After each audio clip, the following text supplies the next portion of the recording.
kesempatan kali ini, Nabila akan meresensikan novel yang berjudul Negeri di Ujung Tanduk. Pasti banyak kan dari kalian yang udah gak asing sama novel ini, karena ini adalah novel yang ditulis oleh penulis bernama Pena Terelie. Ayo, siapa nih dari kalian yang gak tahu Terelie? Itu udah terkenal banget loh guys, dan buku-bukunya tuh selalu epic. Salah satunya adalah novel ini.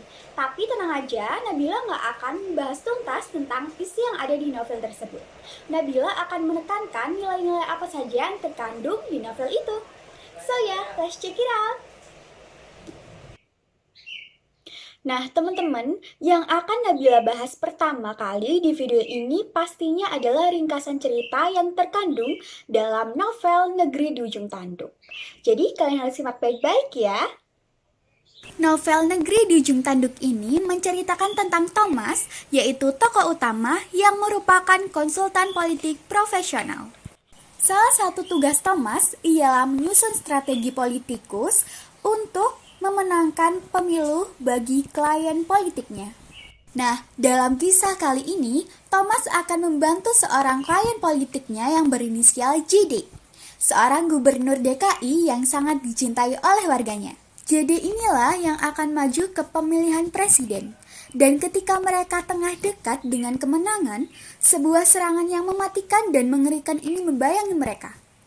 Peristiwa pertama adalah serangan balik dari penangkapan Thomas ketika ada di Hong Kong, dan kedua adalah JD yang ditangkap dengan tuduhan korupsi sebuah proyek pembangunan tandon. Namun seluruh peristiwa yang membahayakan tersebut sudah diselesaikan dengan apik oleh Thomas, tim Thomas, dan juga JD. Thomas memiliki alasan tersendiri mengapa ia mendukung penuh JD. Bahkan Thomas pun mampu mempertaruhkan nyawanya sekalipun karena JD adalah sang klien yang bisa menjadi kandidat partai yang bersih untuk mewujudkan negara dengan sistem pemerintahan dan demokrasi yang baik. Nah, teman-teman, sekarang kita harus beralih untuk membahas ke hal berikutnya, yaitu nilai-nilai apa saja yang terkandung dalam novel Negeri di Ujung Tanduk. Novel ini sih sama ya kayak novel pada umumnya yang memiliki 5 unsur nilai, yaitu nilai budaya, religi, sosial, moral, dan juga nilai pendidikan. Jadi Nabila akan bahas nilainya satu-satu, so ya, check it out! Nah, nilai yang akan Nabila jelaskan pertama adalah nilai moral. Nilai moral yang terkandung dalam novel Negeri di Ujung Tanduk adalah anak-anak yang berkata sopan kepada orang yang lebih tua, lalu juga tokoh utama dan tokoh pendukung lainnya yang selalu mengucapkan 3 kalimat tolong, maaf, dan juga terima kasih. Contohnya adalah Thomas yang berterima kasih kepada Rudy dan juga orang lain yang sudah menolongnya. Lalu juga Lita yang bertanya kepada Thomas, "Om sedang apa?" dengan menggunakan bahasa yang lembut. Lalu juga ada Maggie yang mengucapkan maaf karena ia datang terlambat. Dan juga tolong berikan ini kepada Chris, kata Mary. Nilai kedua yang terdapat dalam novel Negeri di Ujung Tanduk ini adalah nilai religi. Tak hanya dalam dunia nyata, nilai religi yang penting, namun di dalam dunia novel, nilai religi itu juga penting. Bila menemukan bahwa di suatu kejadian, Maryam saat sedang makan bersama, Maryam menyuruh anaknya yang bernama Lita untuk memimpin doa sebelum makan. Itu adalah contoh nilai religi yang terkandung dalam novel Negeri di Ujung Tanduk. Selanjutnya yang Nabila bahas adalah nilai ketiga, yaitu nilai sosial. Para tetangga yang saat itu melihat kejadian rumah Thomas dibakar menyelamatkan Opah dan juga Tante Lim yang waktu itu berada di dalam rumah dan menjadi korban kebakaran. Lalu juga para tetangga ini peduli terhadap Thomas dan mengirim Thomas ke sekolah yang terpencil karena para tetangga ini takut jika Thomas akan ditangkap oleh para penjahat yang mengincar keluarga Thomas. Dan para tetangga juga peduli terhadap Thomas.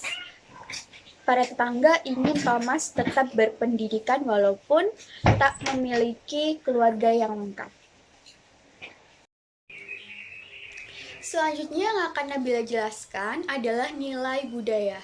Dalam novel Negeri di Ujung Tanduk ini, nilai budayanya adalah seseorang yang akan menyuap atau seseorang yang melakukan korupsi harusnya dihukum dengan hukum yang sesuai dengan peraturan yang ada.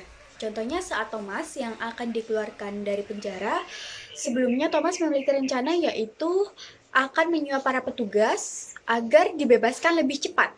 Namun, hal tersebut diketahui oleh temannya yang menjadi kepala atau direktur dalam penjara tersebut. Dan ya, akhirnya Thomas dihukum sesuai dengan peraturan yang ada. Dan nilai yang terakhir yang akan Nabila jelaskan adalah nilai pendidikan. Yang pertama adalah nilai pendidikan religi atau nilai pendidikan agama. Sesuai yang Nabila jelaskan tadi dalam nilai religi, Maria mengajarkan anak-anaknya untuk berdoa sebelum makan.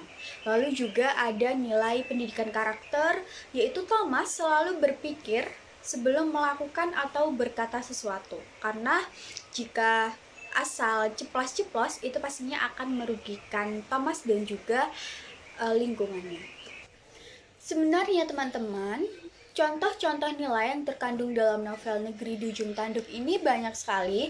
Namun Nabila tidak bisa menjelaskan semuanya karena nanti kalian juga bisa bosen ya sama videonya. So ya, karena pastinya yang menurut Nabila juga kadang nggak sesuai sama menurut kalian.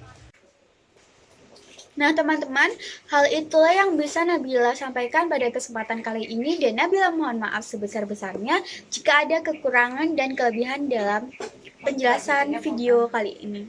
See you, bye-bye!